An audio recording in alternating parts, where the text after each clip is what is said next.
warahmatullahi wabarakatuh. Perkenalkan, nama saya Tita Juhita.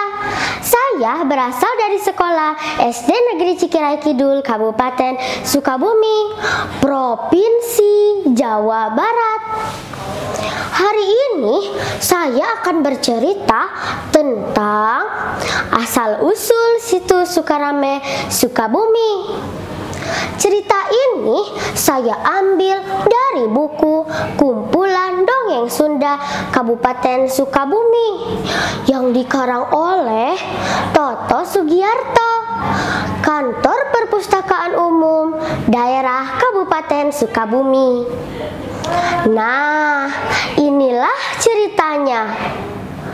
Pada zaman dahulu, tidak lama setelah penjajah Belanda berada di daerah Sukabumi, yaitu di kaki Gunung Salak. Tepatnya di ujung barat Kabupaten Sukabumi. Ada seorang Belanda bernama Kol. Tuan Kol ini disebut juga Tuan Kawasa. Kenapa disebut Tuan Kawasa? Karena Tuan Kol orang yang memiliki kekuasaan di daerah tersebut. Tuan Kol membuat sebuah perkebunan. Perkebunan apa coba? Ada yang tahu tidak? Yaitu perkebunan teh yang dinamai Parakan Salak. Nama Parakan Salak berasal dari bahasa Inggris, yaitu Parkland Lake-in Salak. Di suatu sore yang indah, Tuan Kol jalan-jalan. Apa itu? Air. Airnya bersih sekali. Wah, airnya segar sekali. Sepertinya ini sebuah mata air. Tuan Kol begitu senang. Lalu Tuan Kol berkata, "Indah sekali lembah ini. Ada mata air yang jernih. Sepertinya ini bisa dijadikan sumber mata air untuk para penduduk desa ini."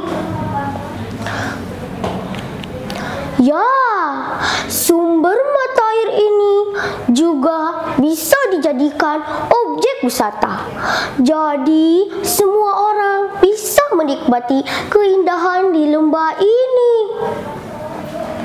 Tuan Kol mempunyai seseorang yang dipercayai bernama Pak Mules atau Amak Mules. Tuan Kol memerintahkan kepada Pak Mules untuk membangun sebuah tanggul di sekeliling lembah. Kemudian dibangunlah tanggul itu. Di dalam proses pembangunan tanggul itu, Amak Mules mendapatkan berkali-kali kesulitan. Terlebih sejak Amak Mules bentrok dengan seekor monyet dan ular sakti.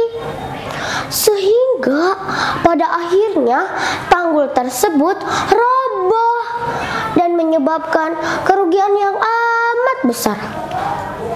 Tuan Kol merasa kecewa melihat kekecewaan di wajah tuannya. Amak Mules merasa prihatin padanya. Kemudian Amak Mules mendatangi temannya yang menguasai sebuah kampung yang bernama Cijambe. Letaknya berada di daerah Cicurug yang bernama Amak Imor. Amak Mules berkata, "Imor, tahukah engkau bahwa aku sedang gagal dan merasa prihatin karena tidak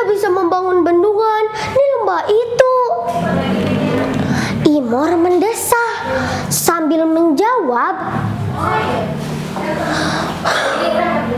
"Aku bisa membantumu, tapi kamu harus memenuhi semua syaratku." "Apa syaratnya?" tanya Amamules. Ternyata Amamules harus menikahi seorang wanita bernama Nyi Andarcahya. Wanita itu tidak memiliki suami. "Kau harus meminta maaf kepada Nyi Andarcahya dan bertanggung jawab." Kemudian Amamules menikahi Nyi Andarcahya dan memohon keridoannya untuk membangun tanggul di lembah tersebut. Dengan keridoannya, tanggul tersebut dibangun lagi dengan sungguh-sungguh tanpa ada kesulitan.